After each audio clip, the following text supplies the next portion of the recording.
Welcome back to Soccer Card United. It's time for episode 178 of the greatest soccer card podcast in the world. My name is Jason. That's Enzo. Hi, Enzo. Hello, Jason. How are you? Great. We had another big weekend in the Soccer Card United history books. It was the second Dublin trade night. Wow. So we were back in the Camden Court Hotel on the south side of Dublin City. Back in the capital. Back in the capital. For some buying, selling, trading, and having the crack. Mischief. Some mischief. Some spin the wheels. Yeah. Wheels were spun. So we had our first trade night maybe in May. Was it May or was it April or something? May. And then back we go this time. Yeah. First decision we made, which I want to get your feedback on, Okay. was to tighten up the hours. We tightened up the hours. Had to be done. So instead of, 9 till 5:30 or something? Yes, 9 till 5:30. It was 10 till 4. Yeah, we tightened it up. And what was your immediate feedback on that? Good. Feel good about that? Yeah, good about that. Only because last time some people was like, oh, it's on till 5:30, so I'll come at 3. Yeah, and other people are like finished by 3. Yeah, so. people are like, I'll come at 10 and I'll leave at 2:30 or 3 or whatever. So like, yeah, we were like, we tightened it up. Everyone's basically here at the same time, pretty much. I think it's always a sign of a good event when you hear like, this is the event will close in 30 minutes and you go like, oh, that's a sign of a good event. Yeah.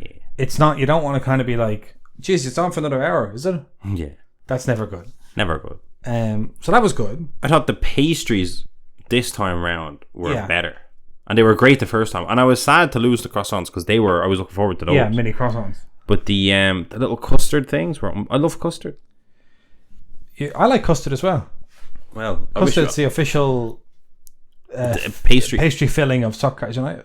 Yeah, I would like to talk to that. Like, if we do it there again for the third time, I want to say, hey, I don't know if you have pastry of the day, because I mean it was Saturday last time, Saturday this time, so I don't know what you're doing with the pastries. But when we're coming to town, custard, please more of that custard. So I guess people are wondering, why are they talking about pastries? We should say that both times we've done our trade night, when we booked the venue, because we're doing it in a hotel conference rooms, they have like catering options, of course. And so both times we've selected a morning break with tea, coffee, and pastries. Yes. And we kind of did it the first time, thinking like this would be a nice touch. Yeah. Now listen, it's paid for, and tickets are free. So yeah. So hold on. So we're paying for the coffee, tea, pastries, just because tickets are free. Natural sense of hospitality from the lads. Yeah, that's nice. So we did it the first time. People were like, "Oh, this is great." We're great. And second time, chatting to Niall about 10 o'clock, and he goes, "When are the pastries getting here? I didn't have any breakfast." Come on! How quickly people become comfortable. Very comfortable. Skipping breakfast because he knows he's about to get a load of, and he took enough pastries. So first time, people are like, "Oh, there's tea and coffee and stuff. It's great." Yeah, wow. Second time, people are like, "When's tea and coffee getting here?" Yeah, when's it coming? I'm actually just here for that. I don't even have cards. I heard there's free pastry. Yeah. With custard inside. So shocking stuff. But shout out to us for that. Yeah. That was nice. How are you feeling about the next Dublin trade night? Feeling good. Like, I think we have enough scope now to give enough notice on it, because that was a 10-day notice one, because we realized we were in Frankfurt and Copenhagen, and it was basically like, oh, we either do it now or we do it like mid to late September, and we were like, shit, let's just do it now. So 10 days notice, and it was really good. I was very happy with the turnout. So I'm thinking the next one we need to pick in advance, which is very hard to do with our schedule, but pick in advance. And actually, the problem is, I don't know if you pick it in advance, do it somewhere else and try to get more people to it, or if you pick it in advance, I don't know. Because the angle. There is kind of a... Because like the room is pretty much at capacity. Pretty much. When we were at the peak of the people in the room, there wasn't really space for more people. No. Although I do think a sign of a good trade night is people on the floor. People have not been on the floor in a Soccer United trade night. Yeah. Although I don't know if that makes it a good trade. To be honest, I never deal with the people on the floor, but you know what I mean. It's... Normally there's not enough tables for everyone. It's tough, isn't it? I mean, I'm sure we could go... Maybe we could go to a bigger space within the same venue or something. I don't know. We could discuss that off air. I'd like to keep it in the same venue just for the pastry. Just for the pastry. Yeah. If we're moving somewhere else, they need to have good pastry options. they at least have to have one custard-filled pastry option. Yeah, otherwise, what are we doing? Yeah. Another kind of key part of our Dublin Trade Night is that we take submissions for SGC and PSA. Oh yeah, how did that go this time? And it went crazy. I had my brother on the table for most of it, but at the end of the day, I seen a huge stack of cards that almost scared me. Right. Mostly for PSA. Yeah. Terrifying. And people were also multiple people messaged say, can I just ship some stuff? Like, are you basically just doing grading services now? Like, can I ship it to you? I can't make it. Someone was like, can't make it to this trade night. I was at the last one. Can I just ship you my cards? And I was like, can they? And I was like, I don't know. I don't think so. Like, you technically can. I suppose you could, but the thing is, like, then... What are we doing? Because now it's like, are we just open to receiving shipments from people for submissions? I don't think we are. So I don't know. I'm confused. I should just refer them to the grading club. Yeah. So there's actually a guy that does this. We just kind of offer it as a kind of nice... I kind of like the pastries. Yeah, I see. I think originally it's like, okay, we have to... You know, because you can be the most confident trade night hosts in the world, but every trade night host, every event host has to think to themselves, are people going to come? Oh. So the first time it's like, right, let's offer these grading submission things to get people in the door. And the second time it's kind of like, I guess you better do that again. And the third time you start to wonder, you know, it's almost like it goes from you offering it as a service, as an extra service, to now it's expected. So now you have to try and, you know, and the expectations just keep getting bigger and bigger, and eventually you're running a submission service. Maybe that's how it happens. Just, I can't hear you in my headphones. You can't hear me in your headphones? No. I only realised that recently. Okay, let me pause and we'll start again. Not start again, but we'll come back. Oh. And we're back. So yeah, at that point you're just a submission service, and I don't know if that's what we are. And we're definitely not necessarily trying to become that. Unless PSA wanted to give us unbelievable rates, at which point we would just be a submission service for our own cards at great rates. Interesting. Yeah. Another thing that we did the first time, we did the second time, was the spin the wheel, as you mentioned. Yes. This time we went from a digital spin the wheel to a physical spin the wheel. Whoa.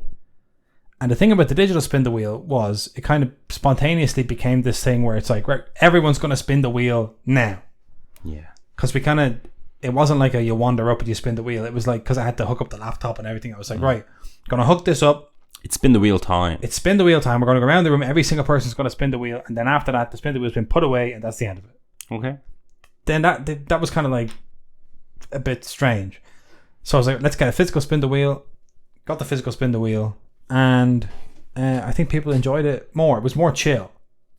And like, what could you get in this spin the wheel? If you spun the wheel, some of the options, you could win a Donruss Fat Pack. Okay. You could win a Leaf Soccer Blaster. Okay. A whole blaster, one autograph. Yeah, one autograph per blaster, guaranteed, unlicensed. You could win a 21-22 PSG team set. Okay. Whole team set.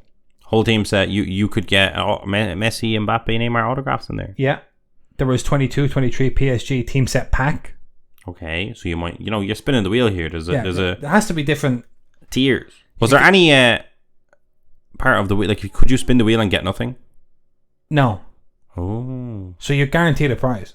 And how much was it to spin the wheel? Free. Ah, look at them, they've done it again. You just had to kind of... You get to walk in for free. You get to spin the wheel for free. And you get free pastries and tea. If you're there early enough. Oh. Yeah. Pretty good. So that was good. Somebody won a pack of top loaders on the spin the wheel and was delighted. Because it's hard to get top loaders. Top loaders. They were delighted. That would have been a sale of top loaders had they not won it on the wheel. That wheel is treacherous, let me tell you. So that was good fun. That was good. I managed to add one Squirtle to my collection at the show. Nice. That made me happy. Last time we had a good few Pokemon heads came along. A big gang. This time, not so much. No. So apparently the first time it was thrown in the Discord, because we didn't promote Pokemon people. We're a sports card podcast over here. But yeah, it got thrown into a Discord and a big gang of them just showed up. I would say this time with less notice, it probably didn't end up in the Discord kind of a thing. But some of them from the first time did come, but obviously they had less of their friends there, so they were a bit like, oh, this isn't really a Pokemon event. Yeah, also, That makes sense. Pokemon. I mean, eventually, like, there's no rule to not. It's not a sports card trade night. It's listed as just Dublin trade night. Yeah, just trade night of cards of any kind. But like if someone walked in with a load of Magic the Gathering, how would we react? I wouldn't know how to help them. Well, that would be their problem. That'd be their problem. Wow, that's mean. Now, if somebody came in with a lot of Magic the Gathering cards and said, "I'm going to lay all these out on the table," then it's kind of like it's our problem. Then it's our problem because it's like, well, you're taking up a lot of real estate for something. So the people in here aren't necessarily, not that we know, but yeah, it's very, very tough to manage that. Yeah, but that's the ultimate beauty of a trade night. Like, you go to the National and just rock up the trade nights with a load of Magic Gathering and lash all over a table and just have a pint. Yeah, it's your business. That's your business. I guess it's trade night etiquette. Fascinating. Did some deals. Got some deals done. As always. Yeah. Thank you to everyone who came and did a deal with us. Thank you to most people. I'll tell you this, Jason. Oh. A lot of people were trying to sell us their base Messi and Ronaldo's, but for £5. Because you told them that's what they were selling. We can sell them for £5, but it's like if I get a table at a location and use my brand on my table and everything to be able to sell base cards for £5, that means I've grinded and I've hustled to get £5 for a base card. If you're sitting in front of me eating a pain au chocolat, that you've paid for, that I've paid for, and you're saying, I'm looking for about £5 for that one. Like, no, you're not. How are you getting that? Where are you getting that? If I buy it off you for £5, what am I going to do? Sell it for £5. But stop. At that point, you're just. I think some people have to realise, and this is across the hobby at the high end. It's not specific to Ireland. No, exactly. This is why, like, Card Collector 2, Ryan can go to a table and buy can go to a show, buy someone's entire table, but at a fairly discounted price. The person isn't going, I know you're able to sell this for 10 grand, but you're only offering me 7. It's like, you're getting offered to be cashed out 7. I think that's something that across the hobby needs to be almost humbled into people. That there is a very good value for getting cashed out. Yes. Do you know what I mean? It's like you don't have a right to liquidity. So if somebody's providing you with liquidity, there needs to be some concessions. Yeah. You have to reward the person who has the money. And what now? It's obviously there are some situations in which that doesn't work. Yeah. But basically the rule is, if I'm asking, can I buy it from you? Then I'm trying to think. But it's like, if you have a super rare card and it's kind of like, you love it, it's hard to find, you are in control. You set a price, it doesn't matter. Yeah. But if someone comes over trying to buy 20 of your cards that are ultimately not anything, but they know, if I get 20 and I reduce the price, I can make something on it, you shouldn't be so married to the comps, I would say. Yeah, and I like to think that we stick by that when we're selling. Yeah. If you come over to us and you say, you've put out this Jimmy Floyd Hasselbank autograph, how much is it? And I say 30. And you say, I'll give you 20. I can't go, no, 30's... Better again. This is a better example. If that's there for 30 and someone goes, right, if I buy this and I buy a Liverpool team set, would you do this for 15? Like, most times we'd be like, yeah. Because we are the ones that want to sell. But we're also getting liquidity. Yeah. You're not just... If it's just one card transaction, you're well within your rights to be like, listen, there's no discounts on one card. Yeah. But if you're going up and taking a stack, you as a seller, especially, like, even in a high-end setting, like, if you had a load of, like, 2018 Mbappe numbered cards at the National, graded, total value, call it like 12 grand. You have a load of them. Maybe you have 10 or something. I don't know what they're, whichever, various numbers and whatever. If someone walks up to you at the National and says, you know what, I want all 12. You don't say, well, the comps are equal to 12 grand. You go, if you take all 12 of these off me, I'll give them to you for 9 or 10. There's concessions across, and that's every sport, and obviously it depends if the seller wants to sell or if the seller, because in some cases you could be like, Mbappe's class, I'm going to sell these at some point and I'm not in a rush. Yeah, if the 12 that you have are the only 12 that anyone's going to find, then the fact that you're saying, I'll take all your stock, is like, well... Everyone would. Anyone would. Yeah. It's like if someone had, like, some museum boxes on a table, you have 2 museums, and someone goes, what's the best price on 2? And you're like, I have 2. I'll sell these. It's 2, yeah. That's the price. There's no discounts for this from using it. But yeah, I don't know. But I also think that's what you're talking about the Messi and Ronaldo's. That's a byproduct of you having a podcast. Yeah. You're coming on the show. But like if you told me you're selling Angel Correas for 10 quid. Yeah. And then you're like, Enzo, you have 20 Angel Correas. Can I buy them? I wouldn't go 200 quid. I'd give you a little discount. Yeah, and I'd also, more so I'd be reaching out saying, guess what? I have some mad stuff. Yeah. Here's all my Angel Correas and I'll do them for a good price. A lot of people did do that to us in the States. I think it just comes down to like genuine like hobby etiquette, business etiquette. It's something you kind of have to learn along the way. Like we had people selling us Bundesliga finest mini boxes really cheap. That because they just wanted to buy the national packs. Then they sold it to us really cheap. Like we were saying we could sell them probably for 40 and they were selling it to us for like $15. But like in that case, they were like, these guys are buying 16 boxes off me. I don't really care. I value cash. Do you know what I mean?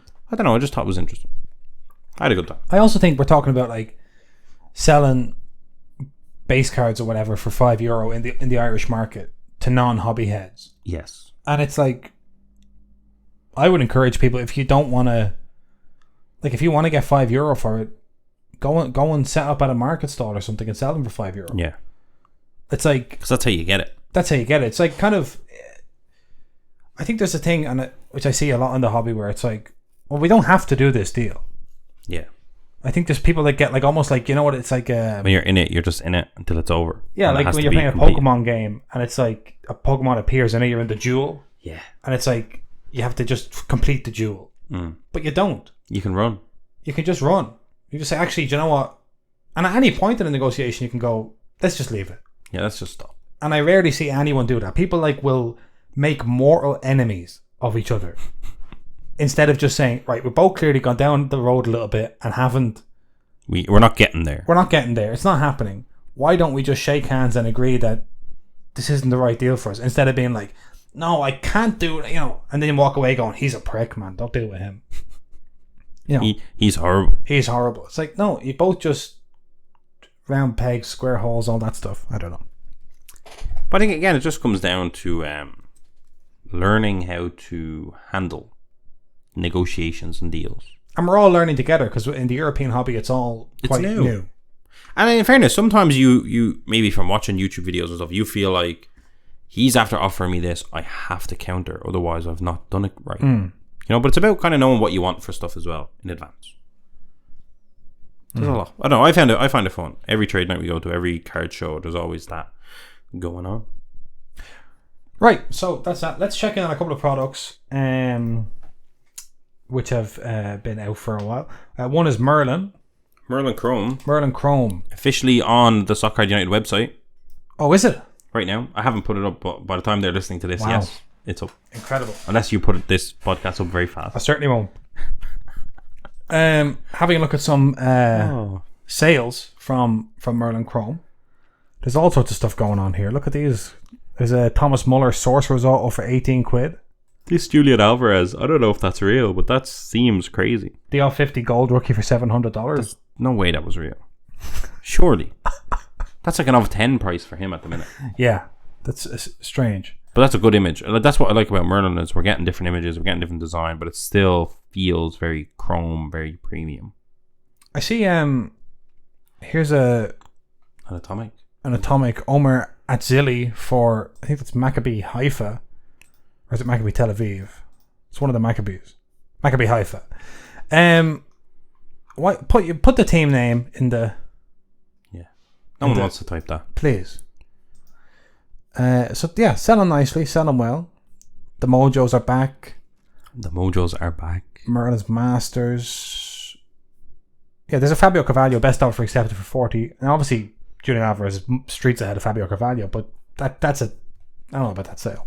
Yeah, sales. If somebody bought or sold that card, or know somebody that bought or sold that card, that Julian Alvarez L50 Gold Rookie from Merlin Chrome, get in touch. Enzo Fernandez, the nice vintage refractor. Arda Güler selling well. Saw a base card going for like a tenner or something. There's a refractor autograph of Arda Güler, 224. Okay. In an auction, very healthy considering he's been injured. Rooney Bargiu scored that nice Panenka to bring Copenhagen into the final round of the European Cup qualifiers. Good stuff. In terms of what's on I thought this was an interesting one. Instead of looking at sales, do you want to see some of the stuff that's on eBay at the highest price of any Merlin at the minute, just to show you the top end of the market? What's going on up there? Yeah. So we got the Grail, Haaland Grail card. Erling Haaland. 6 of 9. Okay. A Renaissance Mbappe. Someone's asking $1,500. That's of 10. Of 10. Samuel Illing Jr. Superfractor, 1 of 1. Do we rate him? Do we know anything about him? English youngster for Juventus. I don't really know much about it. I don't really trust any young players coming through under Max Allegri, personally. Allegri ball does not suit dynamic young talented players. Yeah. There's some cases of blasters. Blaster case. 1200, 1050, 1150. Wowzer doing it again. Hidden Gems. Yeah, super short print. Julian Alvarez. Match ball. Match balls. Match ball rookie autos. Nice. 101 Chris Smalling. That's a card you get and it's going to haunt you for life. You hit that and you're like, it's 101. Yeah. It's Roma. It's worth $700. And then you get an offer for $500, you turn it down. A few months down the line, you're in the gutter taking $80. That's what happens. Look at this. People get in trouble with 101 sometimes. Arda Güler Rose Gold. That's pretty nice. Rose Gold Shimmer. That's a very nice card. Can I just say, like, across the board, looking at these cards, I think it looks great. I'm excited to, like, open it and get into it. Yeah. Get involved. But they look great. They do. And I love the numbers being on the front. I'm a big fan. Some people might say it takes away from the aesthetics or whatever, but I don't think so. I think it looks great. Stick them numbers at the front. It's the under 21 insert. It's a good image. A lot of match balls. I see a Benzema match ball. Seeing all sorts. So, good. Big thumbs up. That seems to be going well. Let's see what it's like in hand, Jason. Okay, what else? I'm losing track of my tabs here. I've got a lot of tabs open. Come on. Women's Chrome releases this Wednesday. Okay. Just after the World Cup has ended. So there's a lot of newfound interest in the women's game. Yeah. People itching to get involved, I suppose. I believe we've gone through the checklist when the checklist first came out. So I don't want to run over old ground. Lyon are in this where they weren't in it last year. Ada Hegerberg, who won the first ever Ballon d'Or, women's Ballon d'Or, is here as a rookie. Okay. And so what's your take on Ada Hegerberg? Should she have a rookie logo? She's probably 15 years into a professional career, won a Ballon d'Or 3 years ago. It's tough. Obviously, they're kind of saying this is her first premium card rookie logo. Yeah. That's what they're saying. And like to a degree, I guess that's kind of okay. Yeah. I mean, I guess that's right, whatever. But obviously, the idea a rookie should be like a young up-and-comer and not a person that's been around. I think it's a very complex situation. I don't love it. Okay. If you were in charge, would she have a rookie logo? No. But I don't know what you would do because obviously I don't know. I don't know. Probably not. No. I feel like there's enough young talent in the women's game. Yeah. And I feel like women's Chrome in future is going to kind of stay hot for a while because I feel like with so much more investment in the sport, we're going to see so many rookies coming through because like same thing that's basically happened with Barcelona and Spain is like they weren't obviously a women's football powerhouse for a long time and then it kind of caught up. So I feel like that's going to happen across the board. So because of that, I think Chrome sets year on year should probably be filled with rookies. Yeah. Right? Does that make sense? I agree. I think the talent production is only going to get better, more and more prolific and to a higher and higher level. I think in terms of the rookie logo for Hegerberg and also for somebody else. They had it for Reynard. Wendy Reynard, like who's just the word, if you look at the word veteran in the dictionary, it's Wendy Reynard. And I think a good rule of thumb is if you didn't give Wendy Reynard a rookie logo, would anybody say anything? No. If you do, will somebody say something? Yes. So just, you know. Because there is good rookies in it. Like, there's no really... Yeah, there are rookies. We don't need to have... All this 36-year-olds with rookie logos. No, it's not necessary. No, because it also, I think, is a little bit like, oh, this just started when Top started making cards for it. Yeah. Do you know? And it's like, they have stickers or whatever. They have stuff. Yeah. Or whether, if depending on what league they're in, they might have stuff from the States. So, yeah. Don't love it. I understand the idea of like, oh, we can technically put a rookie logo on this and it'll make the product a bit better, but But it's like, I don't think anyone's getting excited going, it's a Wendy Reynard rookie. No. It's her rookie. Nobody it's not. is. It's not her rookie 101. It's not. No one cares. Let first Chrome mean something, you know? Yeah. Other than that, though, I'm excited to, coming off the back of the World Cup, I'm excited to open Women's Chrome, chasing some Katie McCabe, low numbered colour. I'm very excited. Checklist. I'm excited. So that's on Wednesday. There's hobby and there's blaster configurations as well. And we're going to shoot out an email today or tomorrow to anyone during the World Cup that had actually bought the women's knockout bundle sets that we did. We said anyone that was on that is going to be on a pre-order list for women's Chrome. So we're going to send that out probably tomorrow. I think would be more assured. So we're going to send out a little pre-order link for them for some women's Chrome. Tops UK are putting blaster boxes in game digital stores. Whoa, so blaster boxes? Can we get them in Northern Ireland or no? I'm not sure. Fascinating. I'm not sure. Some of our friends, I'm sure, in the north can tell us. So that's pretty much all I had for Hobby HQ this week. Yeah, the various products. I'm sure there's other stuff going on. I'm sure people can tell us. I was thinking on Thursday we'll do a Q&A show. Just so people can help us. Just so everyone can kind of catch us up on what's been going on and where people's heads have been at. But it feels appropriate to go right from Hobby HQ about Women's Chrome into your football week about the World Cup final.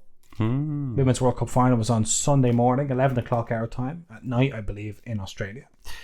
And Spain are world champions. Whoa. After defeating England 1-0, a singular goal from Olga Carmona. A nice goal it was as well. Very nice. And like a lot of finals, not a particularly exciting affair outside the context of it being a final. Okay. You know, I thought it was a good game. Did you? Yeah, I enjoyed it. Oh, I enjoyed it as well. Oh, I just mean it wasn't like a lot of finals are like that, where it's like if this wasn't a final on paper, it's not an amazing game, but in context, it's very exciting. Yeah. Basically, it wasn't 3-2 to somebody. Yeah, but it was good. It was very good. Spain basically got the early goal and held onto the ball extremely well for the rest of the game. Bon Mati was unbelievable. Bon Mati is unbelievable. She can do it all. Do everything. The England manager, Serena Wiegman, who had been mostly immune from criticism for the entire tournament, and indeed for her entire tenure as England manager with winning the Euros and all that stuff, was slightly criticised for taking off Alessia Russo and Rachel Daly just a half time, maybe making a change slightly too early, or I don't know, making the wrong change, or who knows. I would say this is the first game of the tournament where those absences that we talked about for England at the start of the tournament is the first time really you noticed it. Mary Earpstein, goalkeeper, saved the penalty, which is very dramatic always. Of course. And it seemed like maybe they'd get back into it. A lot of gamesmanship from Lucy Brown. Yeah. But then they didn't get back into it. They didn't. The Spanish looked more likely to get the second goal. Yes. As the game went on. The left back, genuinely, Olga, was unbelievable. I think all game attacking and defending. Yes. Obviously got the goal. That always helps. But she looked really, really, really good. And she had a moment after the final whistle where she ran over and celebrated with her mother and her brother. Her mother and her brother, who had just found out that her father had passed away during the game. And when she scored, she had lifted up her shirt to send a message of solidarity to a friend of hers whose mother had just passed away. And then, kind of cruel ironies, her mother and her brother, who very, very touching to kind of allow her to have her moment. Mm. I was listening to that kind of the psychology of not. That's like, what is that? Yeah. That's so common. If I was them, I would have probably just like fainted with emotional stress. Like, but that was obviously something she didn't need. A terrible tragedy. But what a goal! Yeah, what a goal! What a performance from Spain as well, because obviously they lost 4-0 to Japan. Yeah, they grew into the tournament, you could say, but it was like I think England were the favourites on paper, and it kind of looked like they would have too much, because although they weren't particularly remarkable in the tournament, there was definitely like moments where they just looked better than everyone else. England, yeah. I thought it was. I expected it to be more of a contest than it turned out to be. Yeah. But I'm happy that Spain won, mainly because we predicted Spain to win the tournament. Yeah. So that's pretty good. And they're in all of the products, the Barcelona team and the Spanish. Yeah. It's pretty good. Young player of the tournament was Salma Paruelo for Spain, Barcelona rookie. Was she tipped pre-tournament by Jason in this preview? She might have been. What can I say? What can you say? Bonmatí won the golden ball. And the interesting thing is, the other side of Spain's victory is that the likes of Salma Paruelo probably would not have been playing in the World Cup had the 15 players not rebelled against the Federation and head coach Jorge Vilda after the Euros. And the players all through the tournament did not celebrate with the coach, very much excluded. There was some excruciating footage of him celebrating on his own, essentially trying to join in the celebrations after the match and being ignored, to the point where he then faked like an injury, like, oh, I've done my ankle, I have to wander off on my own, gotta get out of here.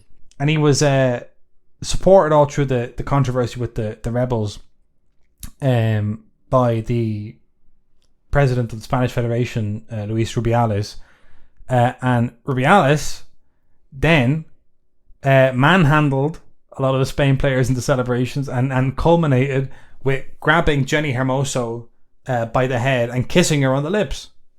Very bad. Seemingly kind of unprompted and just going for it. Yeah. Kissed them all on the cheeks, except for her. Any of the slightly shorter girls in the Spanish team, he made sure to pick up as he hugged. Yeah. Every one of them. It's very strange. He also, I don't know if you've seen this, the footage when they scored the goal. No, I didn't. So he was in the crowd beside the Royals. Yeah. The Spanish Royals. Yeah. I think it'd be better for you to live witness it. Okay. I might try to find out. What am I looking up? Put in his name. Yeah. And no. Oh yeah. I was gonna go Twitter. Yeah. Do during it probably pop up. Wait, see, all the kissing is the main thing. Say goal celebration. Put in goal celebration.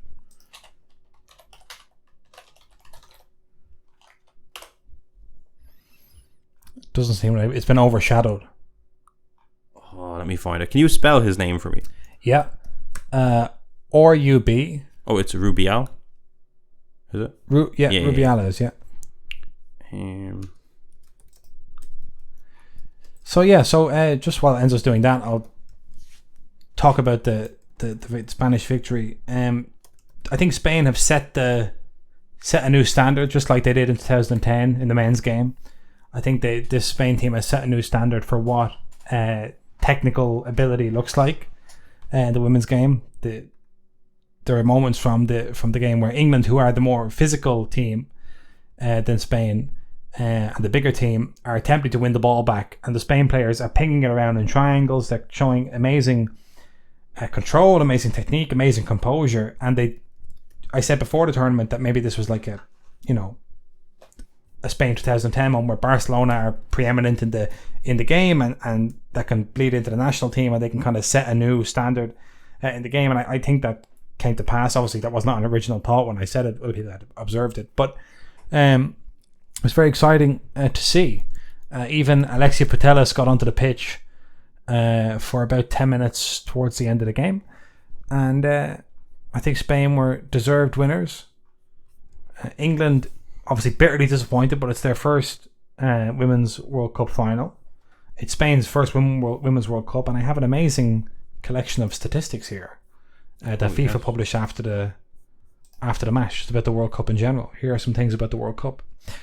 Spain are the 5th nation to win the Women's World Cup after the USA, who have won it 4 times, Germany, who have won it twice, and Norway and Japan, who have both won it once. What else we got here? They're only the 2nd nation to have won both the Men's and Women's World Cup. The other nation is Germany. Spain are now the current FIFA Under-17, Under-20 and Senior World Cup champions, and they're the first nation to hold all 3 titles at the same time. The only other nation to win all 3 titles is Japan. Pause there. Yeah. That's incredible. Yeah. If you go up now on that, Jason, you're going to see... Up on my running order here? Yeah, I couldn't find the video. The video has been like disabled and removed. Okay. From Twitter, but that was his goal celebration. That was his celebration. So people were like, that celebration mixed with the kissing. If he does that on the biggest stage, what does he do behind closed doors? This guy's not great. Not good. You kind of start to see why he supported the coach. Yeah. Not good. So the Spanish Federation and organization were like big thumbs down. Spanish players, big thumbs up. It's one of those things where it's horrible. It's a horrible situation for everyone to be in. It's horrible for the women who are on strike and who should have been at the World Cup. But then the other side, if you're being like a cold-hearted bastard, you say, well, like, they probably wouldn't have won. Yeah. Do you know what I mean? So anyway, they had only won 1 match. Spain had only ever won 1 match at the FIFA Women's World Cup prior to winning it this year. This was their first clean sheet of the knockout stage when it mattered. Let me see. The Golden Boot was won by Hinata Miyazawa, who scored 5 goals for Japan. She's the second Japanese player to win the Golden Boot. Aitana Bonmatí, who is surely going to win the Ballon d'Or. She's just obviously the best player in the world for me. Is now the 3rd European player to win the Golden Ball at the World Cup, and it was the highest scoring Women's World Cup in history, 164 goals. Oof. And the total attendance across the 2023 finals was nearly 2 million people, 1,978,274. Average of 31,000 per match. What a tournament! Unbelievable. Big success. And Big success. Ireland being in it as well. Massive. Class. Yeah. I had a great time. Yeah. Wonderful. So let's do it all again in 4 years. That's what I say. I'm into it. And in the meantime, we have Women's Chrome coming out, and then the tragically delayed Donruss World Cup. We did see. Did you see the Jenny Hermoso national landmarks? No. So Panini just put out a little tease. To remind everyone, don't forget about it, because I know we're late, but it's still coming. This is for Spain, obviously. Jenny Hermoso, you get the Matador there with the bull, you get the Paella, you get the Sagrada Familia Cathedral there in Barcelona. That's very class. cool. Do you think we're going to get a Katie McCabe? I don't know what we're going to get for Ireland in terms of inserts, but just come on, you can have so much fun. I reckon they'll do it. The only national landmarks in existence of an Irish person is in UFC. Conor McGregor. Oh, he has a national landmarks. Right. So they have someone in house that's like, that'd be fun. They have the landmarks. That's true, but they're from the same area. But it's national landmarks. True. So it could be anything. I think you got to do it. Hopefully they've snuck us in there. See, 1 hour ago, Fabrizio Romano gave a here we go. For what? For Man City. Okay. You don't Jeremy know Doku? Yeah. Nice. That's mad. Yeah. Dig out your Jeremy Doku rookies, everyone. Everyone who went in hard after that one performance for Belgium in the Euros. The time has come. Their club statement on Greenwood. So I'm just catching up. Just catching up. So I think what we'll do is we'll leave it there, because on Thursday we're back into the club game. I think that was a solid kind of episode, if I could say that on air. Happy enough to do that, and we'll catch up with all the goings on in the club game. Oh yeah, in the next couple of episodes. I love that. All right, Q&A on Thursday. Q&A on Thursday. Do send in. I'll be putting out posts and stuff, gathering up questions. But if you want to get yours in early, you can send in on Twitter DM, Instagram DM, email, whatever. Send in your questions, suggestions, comments, whatever your hobby kind of thoughts are at the moment. Send them in and we'll talk about them all on Thursday. Okay, have a good week, everyone. See you, Jason.